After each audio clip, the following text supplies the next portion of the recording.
Young schoolteacher hid an outlaw's son. Not knowing his father rode into town, she found him in her schoolhouse cellar like a wounded animal, starving, silent, and carrying secrets that would destroy everything she'd built in this godforsaken town. Margaret Hayes heard the scratching first. It came from beneath the schoolhouse floor on a Tuesday morning in late September, when the amber light fell through dusty windows like honey through cheesecloth. She'd been sweeping chalk dust from the floorboards when the sound stopped her cold, a desperate clawing, like something trapped and dying. The cellar door hadn't been opened in months. Margaret kept potatoes and preserves down there, nothing more. But when she lifted the heavy wooden hatch, the smell hit her first.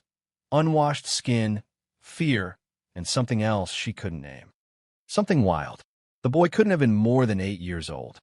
He crouched in the corner between 2 sacks of flour, knees drawn to his chest, dark hair matted against his skull like wet straw. His clothes hung in tatters, more holes than fabric, and his bare feet were black with dirt and dried blood. But it was his eyes that stopped her heart. They were the color of storm clouds, gray and restless, and they watched her with the wariness of something that had learned too young that hands could hurt as easily as they could heal. When she reached toward him, he flinched back against the stone wall, and she saw the purple bruises along his ribs through the torn shirt. "Lord have mercy," she whispered, and the boy's eyes went wide at the sound of her voice. Margaret had been teaching in Cedar Ridge for 3 years, ever since she'd arrived on the eastbound stage with nothing but a carpet bag and a letter of recommendation from the territorial school board. She'd seen hungry children before. This was hard country, where crops failed and fathers drank away the seed money, but nothing like this. This child looked like he'd been running from something terrible for a very long time. "I'm not going to hurt you," she said, keeping her voice soft as morning mist. "What's your name, child?" The boy said nothing. His fingers pressed against the cellar wall, as if he could disappear through the stones themselves. Margaret climbed down the ladder, moving slow as winter molasses. The boy tensed when her feet touched the dirt floor, but he didn't run. Maybe he was too weak. Maybe he'd run so far already that he had nothing left. She knelt just out of arm's reach and studied his hollow face. Beneath the grime, she could see fine bones and intelligent eyes. This wasn't some wild child raised by coyotes. Someone had cared for him once. She could see it in the way he held himself, in the careful way his eyes tracked her movements. "Are you hungry?" she asked. The boy's stomach answered for him, growling like distant thunder. His cheeks flushed red beneath the dirt. Margaret stood slowly. "I'll be right back. Don't you move." She climbed the ladder and closed the hatch, her mind spinning like a dust devil. The boy was clearly running from something, or someone. The smart thing would be to march straight to Sheriff Coleman's office and let the law handle it. But something in those storm gray eyes held her back. Something that reminded her of herself at that age, when her own father's temper had turned their home into a battlefield. She gathered what she could: a jar of milk, leftover cornbread from her breakfast, and a clean cloth. When she returned to the cellar, the boy was exactly where she'd left him, as if he'd turned to stone. "Here." She set the food just within his reach and backed away. "Go on." He stared at the bread like it might bite him. Then hunger won over caution, and he snatched it with both hands, tearing at it with his teeth like a starving wolf. Crumbs fell down his chin as he ate, and when he reached for the milk jar, his hand shook so badly he nearly dropped it. Margaret's throat tightened. When had this child last eaten? When had anyone shown him kindness? "Slow down," she murmured. "It's yours. All of it." The boy paused, milk dripping from his chin, and looked at her with something that might have been gratitude, or suspicion. It was hard to tell. "My name is Miss Hayes," she said. "I teach school here. This is my schoolhouse." The boy wiped his mouth with the back of his hand, leaving a clean streak across his dirty cheek. When he finally spoke, his voice was barely a whisper, rough from disuse. "Thomas," he said. "My name is Thomas." "Well, Thomas," Margaret said, settling herself on a wooden crate. "Where did you come from?" The boy's face went closed as a shuttered window. He shook his head, dark hair falling across his eyes. "I can't," he whispered. "Bad men. They're looking for me." Margaret's blood went cold. What bad men? But Thomas just shook his head again, pressing himself deeper into the corner. His small hands began to tremble, and she saw him glance toward the ladder as if calculating whether he could run. "It's all right," she said quickly. "You don't have to tell me anything you don't want to. But you can't stay down here forever." Thomas studied her face for a long moment, those storm-gray eyes searching for something she couldn't name. Finally, he nodded. Just for a little while." His voice cracked on the words. "Till they stop looking?" Margaret should have said no. Should have taken him to the sheriff, or at least asked more questions. But something in his broken voice, in the way he held himself like a cornered animal, made her nod. Just for a little while, she agreed. She helped him up the ladder as the school bell began to chime, calling her students to their morning lessons. Thomas moved like an old man, favoring his left leg, and she wondered what other hurts he carried beneath those tattered clothes. "You'll have to hide when the children come," she told him, settling him in the supply closet with more food and a quilt her grandmother had made. "Can you stay quiet?" Thomas nodded, already curling up in the corner like he'd learned to make himself small. "I'm good at hiding," he whispered. As Margaret closed the closet door, she caught sight of his hands pressed flat against the wooden floor. They were too small to belong to someone who'd learned such hard lessons about staying invisible, about running from bad men who hunted children in the night. Outside, the first of her students were arriving, their voices bright with morning chatter. But all she could think about was the boy in her closet and the secrets he carried like stones in his pockets. She didn't know then that those secrets would change everything, that the storm clouds in Thomas's eyes were nothing compared to the real storm heading towards Cedar Ridge, riding hard across the desert with iron in its hands and blood on its mind. The most wanted man in 3 territories just rode into her quiet town, and he's looking for the boy she's been hiding in her schoolhouse. They came with the dust storm. Margaret was teaching arithmetic to her class of 12 when young Billy Henderson burst through the schoolhouse door, his face white as Sunday flower. "Miss Hayes," he gasped, chest heaving like he'd run all the way from his father's store. "Riders coming. Bad ones." Through the window, Margaret could see the brown wall of dust rolling across the prairie like the wrath of God himself. But cutting through that wall came 6 dark shapes on horseback, moving with the terrible purpose of men who took what they wanted and left nothing but sorrow behind. Her blood turned to ice water. "Thomas." "Children," she said, surprised by how steady her voice sounded. "Gather your things quickly. School is dismissed for today." "But Miss Hayes," little Sarah Clemens started. "Now," Margaret said, and something in her tone sent the children scrambling for their lunch pails and primers. Within minutes, they were streaming out the back door toward town, their voices high and excited. To them, this was an adventure. They didn't know enough yet to be afraid. Margaret waited until the last child disappeared around the corner, then rushed to the supply closet where Thomas had been hiding for 3 days. She found him pressed against the back wall, his storm-gray eyes wide with terror. "They're here," he whispered. "The bad men. They found me." "Hush." Margaret pulled him into her arms, feeling how his small body trembled like a bird in winter. "No one's going to hurt you. I promise." But even as she spoke, she could hear the thunder of hoofbeats growing closer, could see the dust cloud darkening the windows like nightfall come early. The riders stopped just outside the schoolhouse. Margaret lifted Thomas and carried him to the root cellar, her heart hammering against her ribs. "Get down there and don't make a sound," she whispered. "No matter what you hear, you stay hidden." Thomas grabbed her sleeve with desperate fingers. "Don't let them take me. Please." "I won't," she promised, though she had no idea how she'd keep that promise. "I won't let anyone hurt you." She lowered him into the cellar and closed the hatch just as boots struck the front steps of the schoolhouse. The door opened without invitation. 6 men filled her doorway like a plague of locusts, all dust and leather and the smell of horses ridden too hard. But it was the man in front who made her breath catch in her throat. He was tall and lean, with dark hair touched by silver at the temples and eyes the color of winter sky. His face might have been handsome once, before whatever devils he carried had carved their mark into the lines around his mouth and eyes. 2 guns hung at his hips, worn and well-used, and when he moved, it was with the fluid grace of something dangerous. Margaret had seen his picture on wanted posters. Jacob Blackwood, leader of the Blackwood Gang, wanted for robbery, murder, and a dozen other sins across 3 territories. The bounty on his head could buy half of Cedar Ridge. "Afternoon, ma'am," he said, touching the brim of his hat in a mockery of politeness. His voice was whiskey rough, with an accent that spoke of better times and gentler places. Jacob Blackwood's the name. Margaret's mouth went dry. "School's dismissed, Mr. Blackwood. I'm afraid you'll have to. Won't take but a minute of your time." His pale eyes swept the empty classroom, taking in every detail. "We're looking for something that belongs to me. A boy, about 8 years old, dark hair, gray eyes.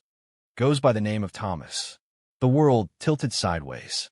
Margaret gripped the edge of her desk to keep from falling. Thomas, the boy she'd been protecting, feeding, comforting for 3 days. The child who flinched at loud noises and spoke of bad men hunting him. Jacob Blackwood's son. I haven't seen any boy," she managed, hating how her voice shook. Blackwood stepped closer, and she caught the scent of leather and gunpowder and something else, something that might have been regret.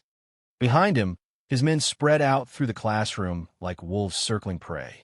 "Now, that's peculiar," Blackwood said softly, "because my boy's been missing for near a week now, and this here's the kind of place a scared child might run to. Schoolteacher's got a reputation for kindness, after all." His gaze fell on her desk, and Margaret's heart stopped. There, forgotten in her haste to dismiss the children, lay Thomas's primer, the one she'd been teaching him from in secret, helping him sound out the letters by lamplight after her regular students had gone home. Blackwood picked up the small book, running his thumb over the cover.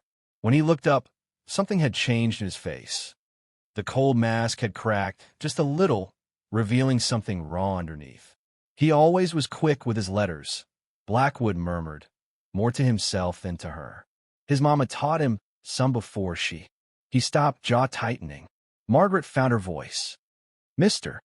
Blackwood, I think there's been a mistake." "No mistake." His pale eyes locked on hers, and she saw something terrible there. Not just danger, but pain. Old pain, the kind that carved a man hollow from the inside out. That's his primer. He wrote his name in it, right there on the inside cover. Thomas Jacob Blackwood. With shaking hands, Margaret opened the book. There, in a child's careful handwriting, were the words that shattered her world. Thomas J. Blackwood, age 8. My book. The boy she'd been protecting wasn't running from outlaws. He was one of them. Where is he? Blackwood's voice was quiet now, deadly quiet. Margaret's mind raced. 3 days of feeding Thomas, of watching him flinch at shadows, of seeing the fear in his eyes when he spoke of the bad men hunting him. Had it all been a lie? But no, the terror in his voice when he'd seen the riders approaching had been real. He wasn't afraid of strangers finding him. He was afraid of his own father. "I don't know what you're talking about," she said, lifting her chin despite the tremor in her voice. Blackwood studied her face for a long moment. Then he nodded to his men. "Search the place." They moved through her schoolhouse like a destroying wind, overturning desks, pulling books from shelves, checking every corner and crevice. Margaret stood frozen, praying that Thomas would remember her warning, that he would stay silent no matter what he heard. One of the outlaws, a bearded man with cruel eyes, approached the area near the root cellar. Margaret's breath caught in her throat. "Boss," the man called. "There's a hatch here. Leads down to some kind of cellar." Blackwood's gaze found hers, and she saw her own doom reflected in those winter-pale eyes. "Well now," he said softly, "what do we have here?" As his men moved toward the hatch, Margaret made her choice. She'd promised Thomas she wouldn't let anyone hurt him, and she meant to keep that promise, even if it cost her everything. Even if it cost her life. The hatch creaked open, and Margaret closed her eyes, waiting for the sound of discovery. But all she heard was Blackwood's sharp intake of breath, and when she opened her eyes, she saw something she never expected. The most wanted man in 3 territories was looking down into that cellar with tears in his eyes. When the outlaw reached for his son, The boy threw stones at him and screamed the words that would haunt a father's heart forever. "You left me to die." The silence in the root cellar stretched like a held breath. Thomas crouched in the far corner, pressed against the stone wall as if he could disappear through it. His storm-gray eyes, so like his father's, blazed with a fury that seemed too large for his small frame. "Hello, boy," Jacob said quietly, his voice breaking on the words. Thomas said nothing. His hands closed around a chunk of fallen mortar, and before anyone could stop him, he hurled it at his father's face. Jacob didn't flinch as the stone struck his cheek, drawing a thin line of blood. He just stood there, taking it, while his son gathered another piece of rubble. "You left me." Thomas's voice cracked like breaking glass. "You left me, and you said you'd come back, and you never did." The second stone hit Jacob in the chest. Then a third. Thomas kept throwing, his face twisted with 3 years of abandoned rage, until Margaret couldn't bear it anymore. She climbed down into the cellar, ignoring the guns pointed at her back, and knelt beside the boy. "Thomas, stop. He left me with the widow Garrett, and she died, and I was hungry, and I was scared, and he never came back." The words poured out of Thomas like water through a broken dam. "She got sick, and there was no food, and I waited, and he never came." Margaret pulled him against her chest, feeling his small body shake with sobs. Over his head, she saw Jacob's face crumple like paper thrown in a fire. "I was coming back," Jacob whispered. "I swear to God, boy, I was coming back for you." Thomas raised his tear-streaked face. "Liar." The word hit Jacob like a physical blow. He staggered back a step, one hand pressed to his chest as if he'd been shot. "Tommy," he said, using the pet name with desperate tenderness. "Tommy, please. Let me explain." But Thomas buried his face against Margaret's shoulder, his thin arms wrapped around her neck like she was the only solid thing in a world gone mad. Margaret looked up at Jacob Blackwood, this man whose name was whispered in fear across 3 territories, and saw nothing but a broken father drowning in his own guilt. "Get out," she said quietly. Jacob's men shifted restlessly, hands moving toward their guns. But Jacob held up a hand to stop them. "Ma'am, I appreciate what you've done for my boy, but get out," Margaret repeated, steel in her voice now. "Can't you see you're terrifying him? He's my son. He's a child who's been through hell." Margaret stood, keeping Thomas behind her. "And from the look of things, you're the one who put him there." Jacob flinched as if she'd slapped him. For a moment, the outlaw mask fell away completely, and she saw the man underneath, hollow-eyed, haunted, carrying a weight of regret that might crush a weaker soul. "You don't understand," he said. "After Mary died, after we lost the baby, I couldn't. I wasn't fit to raise a child. The drink had its hooks in me, and the anger, and I did things." He stopped, running a shaking hand through his hair. "I left him with a good woman. Paid her well. Told her I'd be back when I got my head straight. But you never went back," Margaret said, understanding dawning cold in her chest. "I tried." Jacob's voice was raw as an open wound. "God help me, I tried. But every job led to another, and every mile took me further from the man I used to be. By the time I got word that Mrs. Garrett had passed, Tommy was gone. Vanished like smoke." Behind Margaret, Thomas had gone very still. She could feel him listening, taking in every word of his father's confession. 3 years, Jacob continued, his voice barely above a whisper. 3 years I've been searching, following every lead, chasing every shadow. Do you know what it's like, knowing your boy is out there somewhere, hungry and afraid, and it's your fault? Margaret's throat tightened. She thought of Thomas in her cellar, feral with fear and starvation. She thought of his nightmares, the way he jumped at sudden sounds, how he hoarded food like someone who'd learned that the next meal might never come. "I found him first," she said fiercely. "I've been taking care of him, and I'm grateful for that. More grateful than you'll ever know." Jacob took a careful step closer, his pale eyes fixed on the boy behind her. "But he's my blood, my responsibility." "Your responsibility?" Thomas stepped out from behind Margaret, his face blazing with fury. "Where were you when I was eating scraps like a dog? Where were you when the older boys threw rocks at me and called me bastard? Where were you when I was so cold I thought I might die? Each question was a dagger thrown with deadly accuracy. Jacob took them all, his face growing paler with every word. I was lost, he said simply. I was lost, and I'm sorry. Sorry doesn't fix anything, Thomas spat. Sorry doesn't bring back 3 years.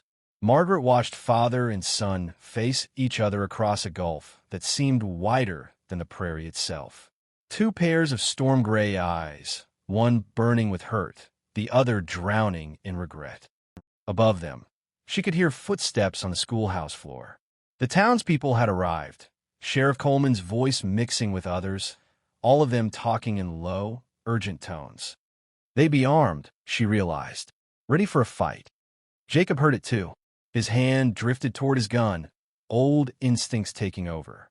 Don't, Margaret said sharply. There are innocent people up there. Jacob's hand stilled. He looked at her, then at his son, and something seemed to break inside him. Tommy, he said, his voice barely audible. I know I don't deserve it. I know I've got no right to ask. But come with me. Let me try to make this right. Thomas shook his head violently. No, I won't go with you. I won't. You're my son. You're not my father. The words fell like stones in a still pond. Fathers don't leave their children to starve. Fathers don't disappear for 3 years. Thomas moved closer to Margaret, his small hand slipping into hers. She's more of a parent to me than you ever were. Margaret's heart cracked at the fierce trust in his voice. This boy who'd learned so young not to depend on anyone had somehow learned to depend on her. Jacob looked between them, teacher and student, woman and child, the family he'd never been able to give his son, and she saw the exact moment he understood what he'd lost. Not just 3 years, but everything. His son's childhood, his trust, his love. I see, Jacob said quietly. From above came the sound of rifles being cocked. Sheriff Coleman's voice called down, Blackwood, you and your men come up nice and slow. Hand where we can see them. Jacob looked at the cellar ladder, then at his son, then at Margaret. They're going to be shooting, he said. You need to get him out of here. That doesn't have to be shooting, Margaret said. You could surrender. Jacob's laugh was bitter as winter wind. You think they'll let me walk away? After everything I've done? Maybe not, but you could try. For him, Jacob looked at Thomas, memorizing his face like a man facing the gallows. Would it matter to you, boy, if I try to do right for once? Thomas studied his father with those two old eyes. Finally, he nodded. Maybe, he whispered. It wasn't forgiveness. Not yet, but it was something. A crack in the wall between them, narrow as a thread, but real as sunrise. Jacob Blackwood took a deep breath and placed his hands on his gun belts, preparing to make the hardest choice of his life. The outlaw unbuckled his guns and handed them to his son, saying the words that would change 3 lives forever. Some things are worth more than freedom. The dawn light filtering through the schoolhouse windows caught the dust motes like tiny prayers floating in the air. Jacob Blackwood sat at Margaret's desk, his hands flat on the worn wood surface, no longer carrying the weight of iron. His gun belts lay coiled on the floor beside him like shed snake skins, empty, harmless, abandoned. The surrender had been quieter than anyone expected. No boom feet, no blood. Just a man walking up from the cellar with his hands raised and his son's conditional forgiveness echoing in his ears like a benediction. Now, in the gray hour before sunrise, the 3 of them waited.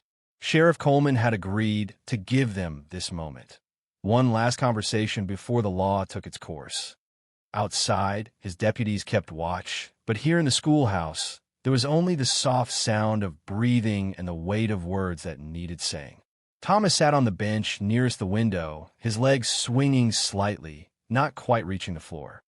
3 days of regular meals had put some color back in his cheeks, but he still watched his father with the wariness of something wild that hadn't decided whether to trust. Margaret moved between them like a bridge, pouring coffee from the pot she'd brought from her boarding house room, her hand steady despite the tremor in her heart. The territorial judge will be here in 2 weeks, she said quietly, setting a cup before Jacob. Sheriff Coleman thinks. He thinks you might get 20 years. Maybe more. Jacob nodded, unsurprised. I've earned it. Every year of it. But that means... Thomas's voice was small, uncertain. That means you'll be a man grown by the time I see daylight again. Jacob's voice was steady, but his hands shook slightly as he lifted the coffee cup. If you want to see me at all. Margaret watched Thomas struggle with emotions too large for his young face. Hurt warred with hope, anger battled with longing. Finally, he spoke. Will you write me letters? The simple question seemed to surprise Jacob more than any stone his son had thrown. His pale eyes widened, and for a moment he couldn't speak. Every week, he finally managed. If you want them, I want them. Thomas's voice grew stronger. But I don't want you to lie. I don't want stories about how everything's going to be fine. I want the truth. Jacob set down his cup and really looked at his son.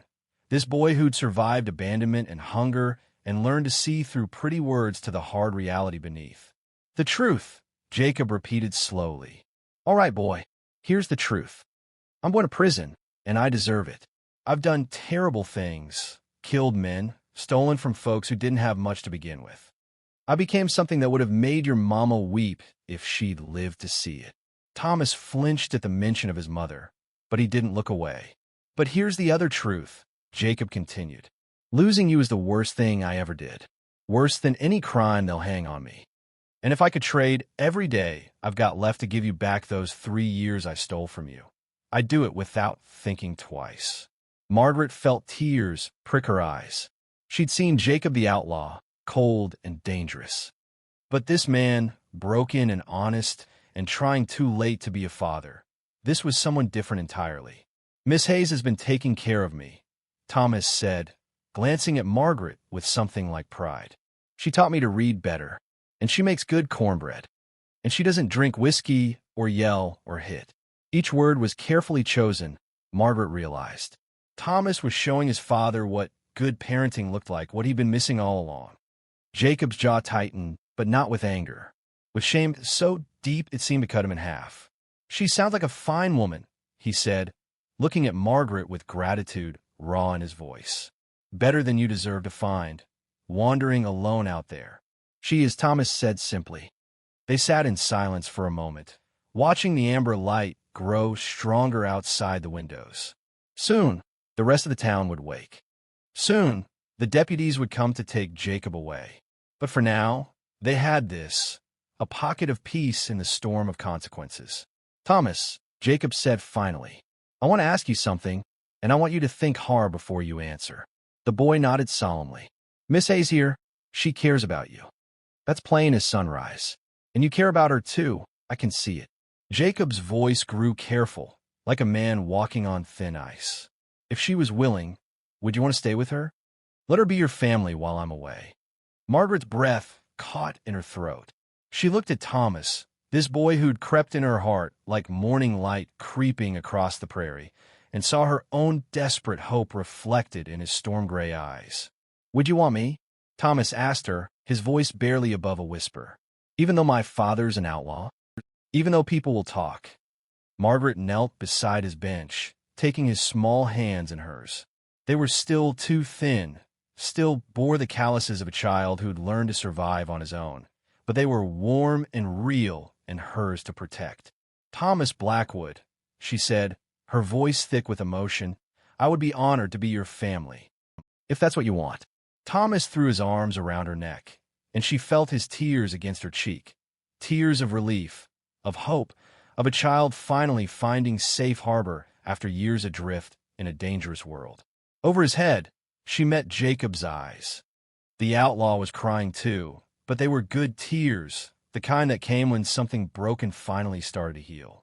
All right, Jacob promised. Every week. And when he's old enough, if he wants to visit, I'll bring him, Margaret said. I promise. Sheriff Coleman's boots sounded on the front steps. Their time was ending. Jacob stood slowly, like an old man despite his years. He pulled something from his pocket, a folded piece of paper, worn soft from handling. This is a letter your mama wrote, he told Thomas. The last one before she got sick. She was writing about you, about how proud she was, about the man she hoped you'd become. He pressed it into his son's hands. Read it when you're ready. When you want to know what she was like. Thomas clutched the letter to his chest like a treasure. "And this," Jacob said, unbuckling his watch, a simple silver piece that had somehow survived all his wandering years. "This was my father's. Your grandfather's. It's all I've got left of the man I used to be before I lost my way." He fastened it around Thomas's thin wrist, where it hung loose as a shackle, too large but somehow fitting anyway. The door opened. Sheriff Coleman stepped inside, respectful but firm. "Time ago, Blackwood." Jacob nodded. He looked at his son one last time, memorizing his face. "Be good for Miss Hayes," he said. "Study your letters. Grow up strong." "I will," Thomas promised. Jacob turned toward the door, then stopped. Without looking back, he said quietly, "I love you, boy. I know I've got no right to say it, but it's true. It's always been true." "I know," Thomas whispered. "I love you too, Papa." The word hung in the air like a bell rung in church. Papa, not father, not Jacob, but the name a child gives to the man who holds his heart, even when that heart has been broken and mended and broken again. Jacob's shoulders shook once, then straightened. He walked out into the morning light with his head high, followed by the sheriff and the weight of his choices.